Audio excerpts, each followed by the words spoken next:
This channel does not promote any violent, harmful, or illegal activities. All content provided by this channel is meant for an educational purpose only.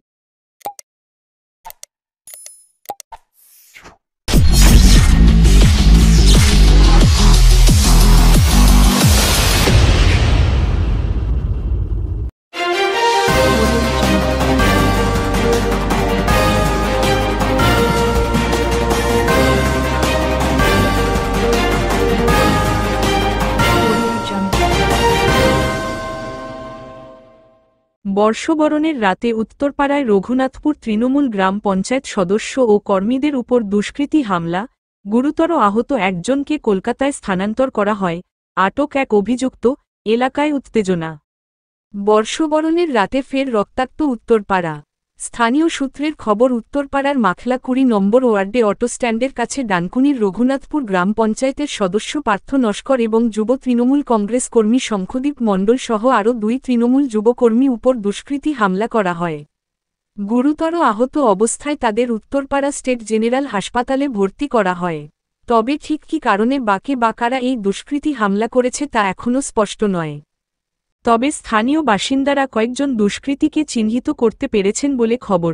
Panchayat সদস্য পার্থ নস্করের অবস্থা আশঙ্কাজনক হওয়ায় Uttarpara state general হাসপাতাল থেকে প্রথমে উত্তরপাড়ায় বেসরকারি হাসপাতালে এবং পরে আর.জি. কর মেডিকেল কলেজে স্থানান্তরিত করা হয়। যদিও এই হামলা নিয়ে তৃণমূলের অনেকেই প্রশ্ন তুলছেন, উত্তরপাড়া স্টেশন সংলগ্ন অটোস্ট্যান্ডের পিছনে চলছে দিনের আলোয় মাদক বিক্রি, একবার পুলিশি ধরপাকড় করা হলে সাময়িক বন্ধ থাকে আবার একইভাবে মাদক বিক্রি, যার ফলে সারাক্ষণ ওই রাস্তায় লেগে থাকে অপরাধমূলক কর্মকাণ্ড। এই বিষয়ে গুরুতর আহত পার্থ নস্করের বন্ধু এবং তৃণমূল দলের নেতৃত্ব পরিষ্কার জানিয়ে দেন যে শীঘ্রই ওই জায়গায় মাদক বিক্রি বন্ধ করতে পুলিশের সাথে কথা বলা হবে। পরিবার সূত্রের খবর, এখনও পর্যন্ত পুলিশ একজনকে আটক করেছে। আমরা ওইদিকে যেরকম নিত্য 31 যেরকম একটা প্রোগ্রাম থাকে সবার, তো সেরকম আমাদেরও প্রোগ্রাম ছিল। আমি 14 নম্বর ওয়ার্ডে তালপুকুরের বাসিন্দা।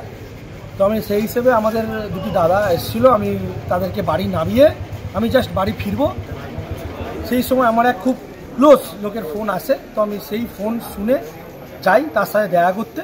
আমি দেখা করতে যাওয়ার মাঝখানেই আমি দেখি তাদের সাথে একটা হাতাহাতি হচ্ছে। কোন জায়গায়? এটা হচ্ছে ঠিক আমাদের অটো স্ট্যান্ড, মাগলা দিল্লির অটো স্ট্যান্ড, নন্দলাল মিষ্টির দোকান, যে ঠিক লেভেল ক্রসিং থেকে একটু পেরিয়ে সেইখানটার সামনে। তো যখন হাতাহাতি হয় আমি সেই হাতাহাতি ছাড়াতে যাই, যে কি ব্যাপার হয়েছে আমি তো জানি না, তাদেরকে আমি সরাতে যাই। তো আমাকে দেখুন, আমার অবস্থা বুঝতেই পারছেন, আমাকে তারা মারধর করে, হাতাহাতি হয় এবং আমার ঠোঁট মুখ ফাটিয়ে দেয়। এবং আমার সাথে যে 2-3 জন আমাকে যে ফোন করেছিল তারও খুব গুরুতর আহত হয়। কি দিয়ে আপনাদের মারধর করা হয়? আমাদের বাঁশ দিয়ে মারধর হয়। আমার যেটা বলে মনে হয়, বাঁশ দিয়ে মারার পর আমি ব্লাইন্ড হয়ে গেছিলাম। কে মেরেছে আমি সেটাও জানি না, কিন্তু আমরা খুব জানতে পেরেছি যে তারা লোয়ার পোল সংলগ্ন এরিয়ার লোক। কতজন ছিল আপনাদের এই মারধর? মোটামুটি 7 থেকে 8 জন ছিল। তারা কি বলে মারছিল? তারা কোনো কিছু, তাদের কোনো উদ্দেশ্য ছিল না। তাদের একটা আমাদের হয়তো তাদের মারাটাই তাদের উদ্দেশ্য ছিল। হাতে কোনো অস্ত্র ছিল ওনাদের? অস্ত্র বলতে তাদের আমি কোনো অস্ত্র দেখতে পাইনি।